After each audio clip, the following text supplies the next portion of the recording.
বর্তমান বিশ্বের সবচেয়ে বড় ভূরাজনৈতিক প্রতিযোগিতার নাম যুক্তরাষ্ট্র বনাম চীন।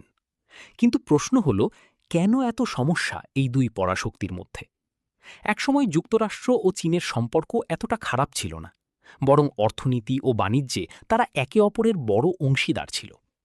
কিন্তু সময়ের সঙ্গে সঙ্গে চীনের দ্রুত উত্থান যুক্তরাষ্ট্রের জন্য বড় চ্যালেঞ্জ হয়ে দাঁড়ায়। গত কয়েক দশকে চীন বিশ্বের দ্বিতীয় বৃহত্তম অর্থনীতিতে পরিণত হয়েছে। প্রযুক্তি, শিল্প, সামরিক শক্তি এবং বৈশ্বিক প্রভাব সবখানেই চীন দ্রুত এগিয়ে যাচ্ছে। আর এখানেই শুরু হয় প্রতিযোগিতা। বিশেষ করে প্রযুক্তি খাতে দ্বন্দ্ব সবচেয়ে বেশি।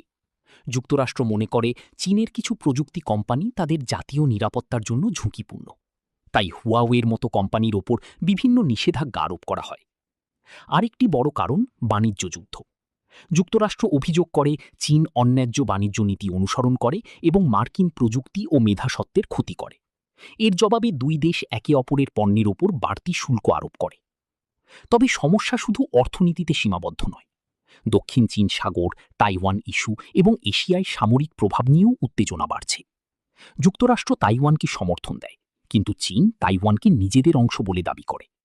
এই বিষয়টি দুই দেশের সম্পর্কে সবচেয়ে স্পর্শকাতর ইস্যুগুলোর একটি। এছাড়া কৃত্রিম বুদ্ধিমত্তা, চিপ প্রযুক্তি এবং বৈশ্বিক নেতৃত্ব নিয়েও এই দুই পরাশক্তির মধ্যে চলছে প্রতিযোগিতা। কারণ যে দেশ প্রযুক্তিতে এগিয়ে থাকবে, ভবিষ্যতের বিশ্ব রাজনীতিতেও তার প্রভাব বেশি হবে। এক কথায়, চীন যুক্তরাষ্ট্র দ্বন্দ্ব শুধু দুই দেশের সমস্যা নয়, এটি আধুনিক বিশ্বের ক্ষমতা, অর্থনীতি, প্রযুক্তি এবং ভবিষ্যৎ নেতৃত্বের লড়াই।